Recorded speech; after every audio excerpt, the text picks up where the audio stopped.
I think we're gonna start. Good idea. That's my plan. It's a little late, but here we go. Could we all start by standing up and saying the Pledge of Allegiance?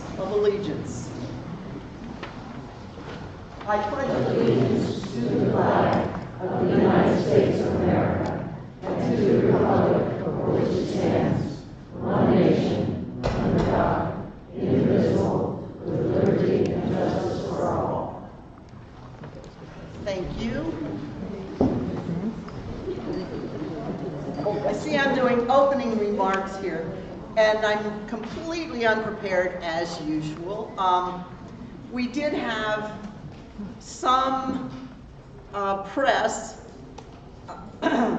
The Concord, is it Concord or Salisbury paper, had something, and then I had a response to a letter to the editor that I sent a few days back.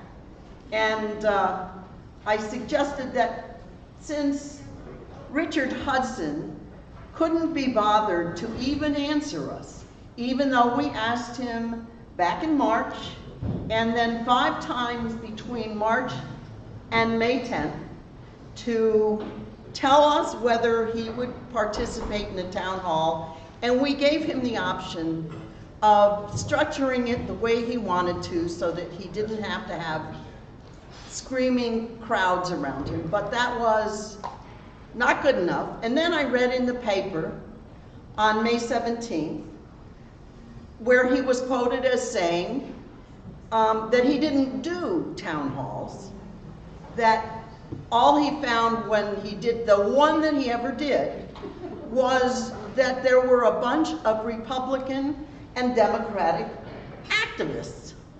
Imagine. But my gripe with him was, why did it take him, well, why did they never answer us? They could have said back in March, we don't do town halls. But no, strung us along, and so here we are, Richard Hudson, puppet on a microphone stand. And if you notice, there are a couple of Richard Hudsons on a stick throughout the grounds here. And that's the best we could do for Richard. And then, today, I read in the paper, somebody responded to my letter saying that why would Richard Hudson come and do a town hall with people in Indivisible, where all we wanted to do was wreak havoc. And subsequently, he said that he never had any problem with accessibility. Richard Hudson was always accessible to him.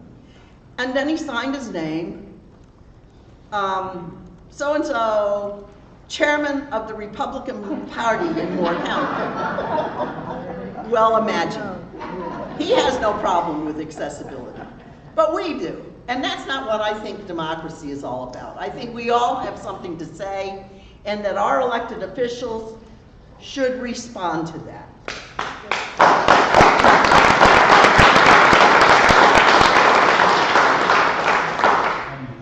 So we're going to start off by, and I think this is one of Indivisible's major goals, is running for office, becoming active in the county or wherever you live. And I have Sarah Hilmer, who's going to come up and say a couple of words about doing that.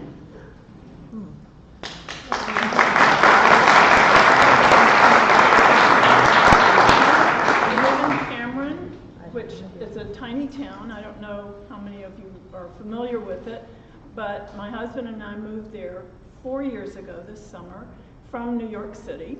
But I have roots in this area. My mom's family is from Cameron, so I'm very familiar with the town and with some of the people there.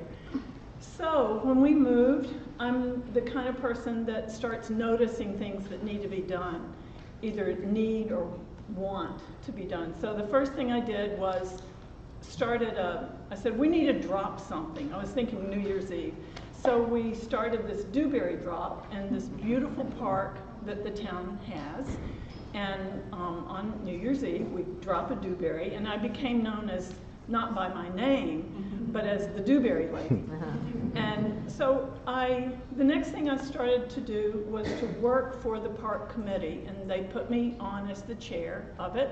And we started moving deliberately and wonderfully to build a picnic shelter there and to start planting trees and doing a lot of fundraising and just having a good time with it. It was a lot of work, but wonderful people on that committee to work with.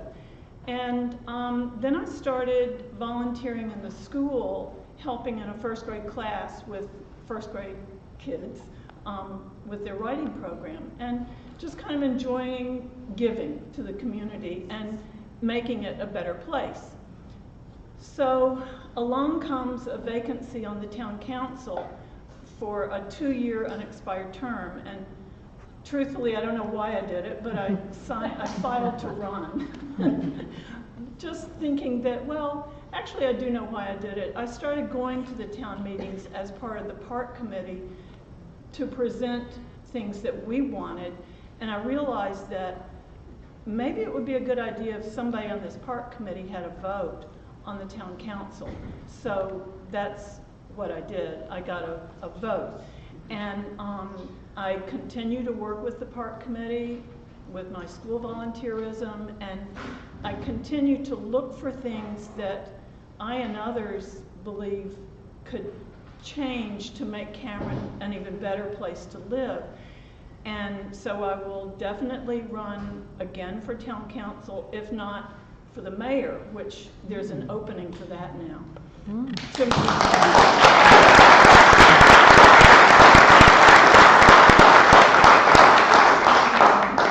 Some friends of mine and I in the town are looking for people, and this is totally nonpartisan, but we're looking for people who would want to run for town council, who would be on board with thoughtful and good projects for the town to make it a better and safer place and a more beautiful place. And so that's my experience in public life.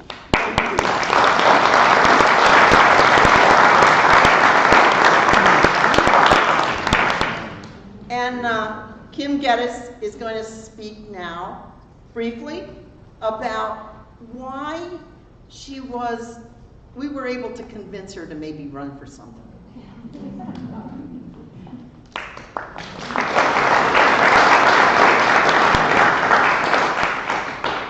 I've never had political aspirations whatsoever. Just standing here before you right now is difficult for me. But I really have not been able to sleep since November 8th. And I've been lying awake at night wondering, what can I do? What can I do? And on January 21st, I went to the Women's March. And Michael Moore gave a list of things that we can do. And I've been doing those things. But the last thing he said was run for office. And I thought, okay, I can't do that. I'll do all those other things, but I'm not going to run for office. I'm really shy. I'm introverted. I'm a nerd. I don't like to speak in public. If I had to debate, I would just freeze up. So I can't run for office. And then Debbie came to me and said, I want you to consider running for office. And I told her all those things that I just told you, why I can't run for office. And she shot down every excuse I had by saying there are positions where you really don't have to do a lot of public speaking. There are positions where you don't have to run a really active, out there, energetic campaign. There are positions where your science background is actually going to be an asset. And I said, okay, I guess you just shot down all of my excuses. So if there's a position like that, I will consider it. And the next day, Debbie got back with me and asked me if I would run for a seat on the Soil and Water Conservation Board. So I'm going to run.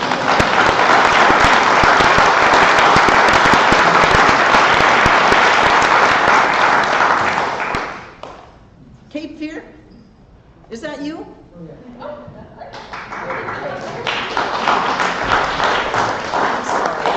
That's okay. My name's Maria Cantu. I am a community organizer in Cumberland County. I was actually born and raised in Fayetteville. My family was brought to North Carolina through the military, so North Carolina is my home. It's hard to talk about. So I started getting involved politically after the GOP takeover in about 2010, and I saw how backwards they were taking my state. It was one thing to see this on a congressional level, but to see my home being taken over by people that don't care about health care, that don't care about social safety nets, that don't care about women's rights, disgusted me. So I decided no. It was then that I decided that I was going to go to every march and protest I could find, which in Fayetteville was kind of hard. So I ended up spending a lot of time in Raleigh, where I talked to legislators and realized anyone can be one. It is not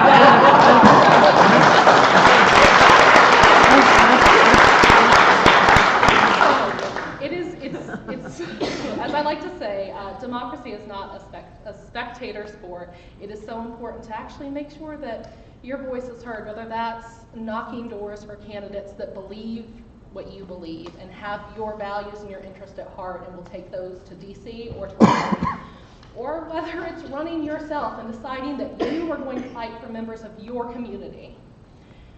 So I urge each of you, if you don't want to run for office yourself, find someone who can.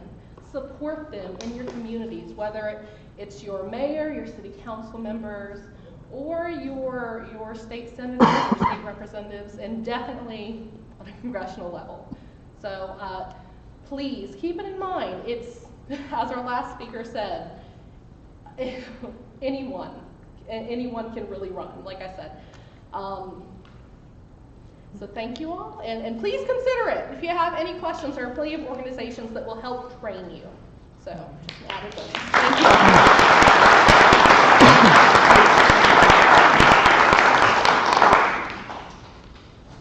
And I guess that gets us to our main part of the evening, or the afternoon, and that's Lori Hine and Naveed Aziz are going to discuss the Republican plan for health care, whatever.